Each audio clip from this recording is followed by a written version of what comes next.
I've been driving buses for the Chicago Transit Authority for 12 years. 12 years of the same routes, the same stops, the same faces.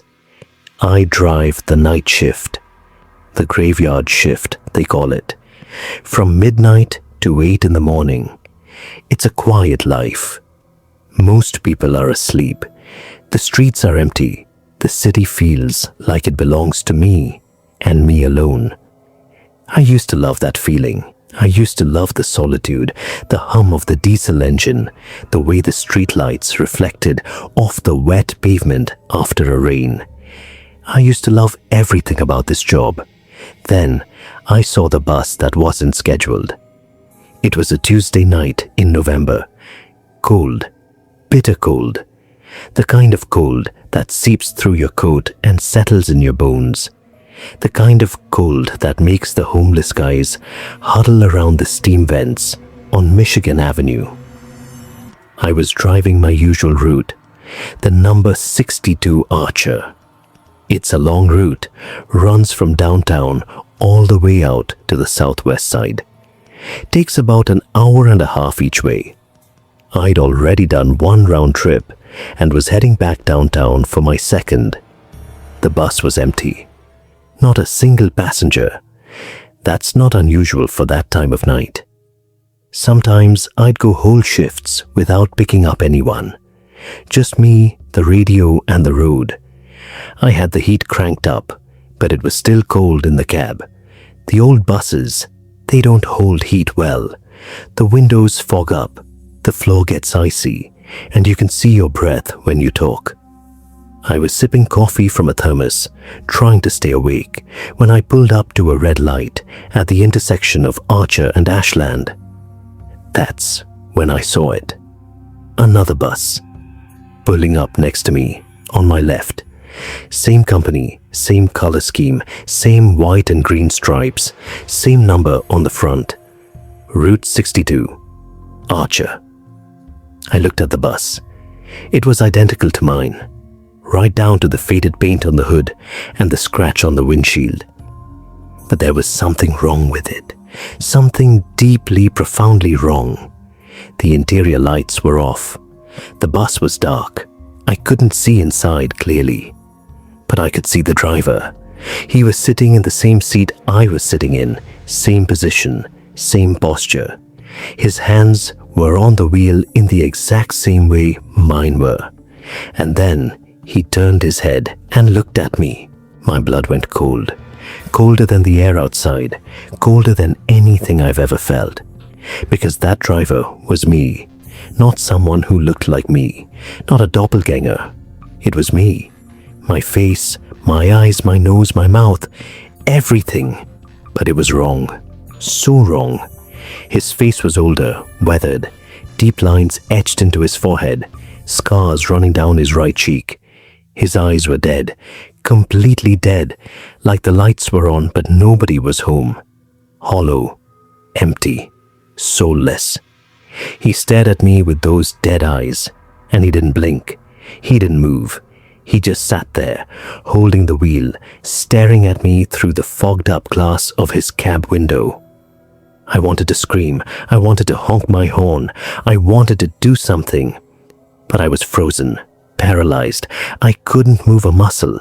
I just sat there, gripping my steering wheel, staring back at this thing that looked like me but wasn't me. The light turned green. I didn't move. I couldn't. But the other bus did. It pulled away smoothly, silently. Its engine didn't make a sound. Its tires didn't squeal. It just glided forward like a ghost. I watched it drive down Archer Avenue, heading south, its tail lights growing smaller and smaller until they disappeared into the darkness. Then it was gone, completely gone, like it had never been there. I sat there at that green light for what felt like forever. Cars started honking behind me. I heard someone yell, "Move it, buddy." I shook myself out of my stupor, put my foot on the gas, and drove forward. But my hands were shaking. My heart was pounding. I kept looking in my rearview mirror, expecting to see that bus following me. But there was nothing, just the empty street behind me. I finished my route on autopilot. I don't remember any of it. I don't remember stopping at any of the stops. I don't remember turning any corners. I just remember the fear, the cold, creeping fear that had settled in my chest and wouldn't let go. When I got back to the garage at the end of my shift, I didn't say anything to anyone. What would I say? That I saw my doppelganger driving a phantom bus. They'd have me committed. They'd take away my license. They'd send me to a shrink and pump me full of pills. So I kept my mouth shut. I clocked out, walked to my car, and drove home in silence. I didn't sleep that day. I lay in bed, staring at the ceiling, replaying that moment over and over in my head. The dead eyes, the scarred face, the way he stared at me without blinking. I kept asking myself the same question over and over. Who was he? What was he? Why did he look like me? I didn't have any answers. All I had was a gnawing feeling in my gut that something terrible was coming, something I couldn't stop. The next night, I went back to work. I told myself it was just a hallucination, a trick of the light, exhaustion. I told myself I'd been working too many double shifts and my brain was playing tricks on me. I convinced myself it was nothing. I convinced myself I was fine. I got behind the wheel of my bus at midnight, pulled out of the garage, and started my route. The streets were quiet, same as always. The cold was still there, the fog on the windows, the hum of the engine. Everything was normal, until I turned onto Archer Avenue. That's when I saw it again. The bus, parked at a bus stop about 2 blocks ahead. Same bus, same number, same faded paint, same scratch on the windshield. Its interior lights were off. It was just sitting there, dark and silent, like it was waiting for me. I slowed down. My heart was racing. I didn't want to get closer. I wanted to turn around. I wanted to drive the other way, but I couldn't. The route was the route. I had to go that way. So I kept driving, my foot hovering over the brake, my eyes fixed on that dark, silent bus. As I got closer, I could see the driver's seat. It was empty. No one was behind the wheel. The bus was completely deserted. It looked abandoned, but it was clean. Too clean. No rust, no dirt. The tires were pristine. The windows were spotless. It looked like it had just rolled off the assembly line. I pulled up next to it. I couldn't help myself. I had to look. I had to see if there was anyone inside. I leaned over and peered through the windows. The bus was empty, completely empty. Not a single seat had a person in it. But there was something on the dashboard. A photograph. An old, faded photograph, yellowed with age curling at the edges. I could see it clearly through the windshield. It was a picture of a bus crash. A terrible crash. The bus was crumpled like a tin can, wrapped around a telephone pole. The front of the bus was completely destroyed. The windshield was shattered. There was blood on the glass. And there, in the driver's seat, was a body. A man. His face was battered, bloody, unrecognizable. But something about him felt familiar. Something about the shape of his head. The way his hands were still gripping the steering wheel. The photograph had a caption, printed in old faded ink at the bottom. It said, February 14th, 1972. Archer Avenue bus crash. Driver died at the wheel. The bus continued for 3 miles before crashing. I stared at the photograph. My heart was pounding so hard I could hear it in my ears. I looked closer at the driver's face. Even through the blood and the bruises, I could see it. The bone structure, the jawline, the shape of the nose. It was me. It was my face. Dead, lifeless, crushed into the dashboard of a bus that crashed in 1972. I slammed on my brakes. I jumped out of my bus and ran towards the other bus. I had to see it. I had to know if it was real. I ran up to the door and banged on it. Hello? Is anyone in there? Hello? The door was unlocked. It swung open with a creak. I stepped inside. The air was cold, ice cold, colder than the air outside. I could see my breath. I walked slowly down the aisle, my footsteps echoing in the silence. The seats were pristine, clean, no dust, no garbage, nothing. I walked up to the dashboard. The photograph was still there. I picked it up. My hands were shaking. I looked at the caption again. February 14th, 1972. Driver died at the wheel. Bus continued for 3 miles before crashing. I turned the photograph over.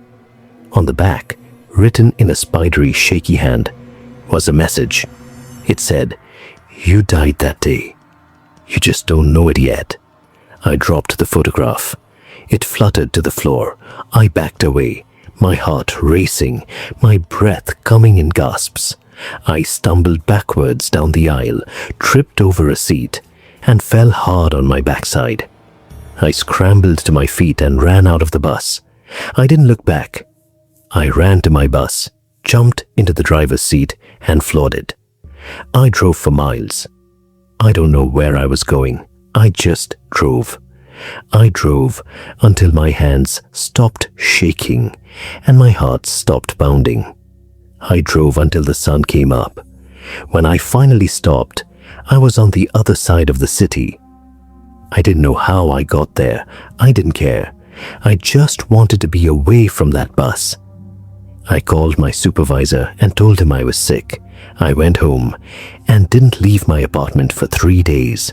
I didn't answer my phone. I didn't open the door. I just sat there in the dark, staring at the wall, trying to make sense of what I'd seen. On the 4th day, I went back to work. I told myself it was a mistake. I told myself the photograph was a fake. I told myself the bus wasn't real. I told myself I was just tired.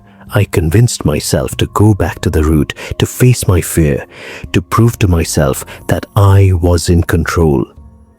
I drove the number 62 Archer route that night. Everything was normal. No phantom bus, no ghostly driver, no photograph. I started to relax. I started to think I was overreacting. I started to think maybe I could put it all behind me. Then I got to the corner of Archer and Ashland, the same intersection, the same red light. I stopped and waited. My eyes scanned the intersection. Nothing. Just empty streets. The light turned green. I started to drive forward, and then I heard it, a crash, a deafening metallic crash. I slammed on the brakes. I looked around. There was nothing, no cars, no buses, no accidents, nothing. But when I looked in my rearview mirror, I saw it. The phantom bus. It was behind me, parked right in the middle of the intersection. Its headlights were off. Its interior was dark. And in the driver's seat, sitting perfectly still, was me, the older, scarred, dead-eyed me. He was looking directly at me through his windshield, his dead eyes fixed on my face. He raised his right hand, slowly, deliberately, and he pointed at me. I don't remember what happened next. I don't remember driving away. I don't remember finishing my route. The next thing I knew, I was sitting in my car, minding my own business, pushing my cart. I turned a corner, and there he was, the older me, the scarred, dead-eyed version of me. He was standing at the end of the aisle, just standing there, staring at me. He didn't move. He didn't blink. He just stood there, those hollow eyes fixed on me. He was wearing a bus driver's uniform, the same one I used to wear, but his was old, tattered, torn, stained with something dark, dried blood. His face was pale. His skin was grey. His lips were cracked and dry. I dropped my cart. I stumbled backwards. I knocked over a display of canned goods. Cans clattered across the floor. People turned and stared at me. But I didn't care. I just stared at him, at the thing that wore my face. He smiled, a slow, terrible smile. And he said, in a voice that was barely a whisper, "February 14th. That's the day. That's the day you die. You've always died on February 14th. You just never remember." Then he turned and walked away. He walked towards the back of the store, and he vanished, just disappeared, like he was never there. I stood in the aisle for a long time, just stood there, shaking, tears streaming down my face. I didn't know what to do. I didn't know where to go. I didn't know how to stop what was coming. I went home and locked all the doors. I turned on every light in the apartment. I sat on the couch with a baseball bat in my hands, staring at the front door, waiting for him to come back. But he didn't. I checked the date on my phone. It was January 31st. 2 weeks until February 14th. I don't know what to do. I don't know if he's real or if I'm going insane. I don't know if the crash in 1972 really happened or if it's some kind of hallucination. All I know is that I'm terrified. More terrified than I've ever been in my life. I'm writing this down so that if something happens to me, someone will know what I saw. Someone will know that I wasn't crazy, that there's something out there. Something that wears my face, something that's been waiting for me for 40 years. I checked the CTA archives today. I looked up the bus crash on Archer Avenue. February 14th, 1972. A bus ran off the road and crashed into a telephone pole. The driver died at the wheel. The bus continued for 3 miles before crashing. The driver's name was listed in the report. It was my name. My full name, same first name, same last name, same middle initial, same date of birth. Everything identical. But here's the thing that I don't understand. I wasn't born until 1975. I wasn't even alive in 1972. So how can I be the driver in that crash? How can I be in that photograph? How can I have died before I was even born? I don't have any answers. All I have is a date, February 14th. And I have a feeling that when that date comes, I'm going to finally understand. But I'm also terrified that I won't live to tell anyone about it. Tonight is February 13th. I'm sitting in my apartment writing this, looking at the clock. It's 11:47 p.m. In 13 minutes, it will be February 14th. I don't know what's going to happen. I don't know if I'm going to die. I don't know if I'm going to see that bus again. I don't know if I'm going to see that thing that looks like me. But I do know one thing. I heard a bus pull up outside my apartment building 10 minutes ago. I looked out the window. It's parked right across the street. Number 62 Archer. Dark, silent, waiting, and the driver's seat is empty. But the door is open, waiting for me. I'm going to go down there now. I don't know why. I don't know what I'm going to do, but I can't stay here. I can't hide. Whatever is coming, it's coming for me. And I think I've been running from it my whole life. If you're reading this, if you ever drive a bus, if you ever see a phantom bus at a red light, don't look at the driver. Don't look at the photograph. Just drive. Drive as fast as you can and never, ever look back. Because once you see it, it sees you. And once it sees you, it never stops following you. Not until it catches you. Not until February 14th,